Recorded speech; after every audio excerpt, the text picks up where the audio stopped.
हिरण्यवर्णां हरिणीं सुवर्णरजतस्रजां चन्द्रां हिरण्यमयीं लक्ष्मीं जातवेदो म आवह तां मा आवह जातवेदो लक्ष्मीं मनपगामिनीं यस्यां हिरण्यं विन्देयं गामश्वं पुरुषानहम् अश्वपूर्वां रथमध्यां हस्तिनादप्रमोदिनी श्रियं देवीमुपह्वये श्रीर्मा देवी जुष्टां कां सौस्मितां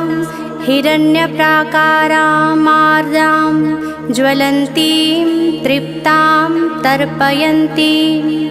पद्मे स्थितां पद्मवर्णां तामिहोपह्वये श्रियं चन्द्रां प्रभासां यशसा ज्वलन्तीं श्रियं लोके देवजुष्टामुदारां तां पद्मिनीं शरणं प्रपद्ये अलक्ष्मीर्मे नश्यतां त्वां वृणे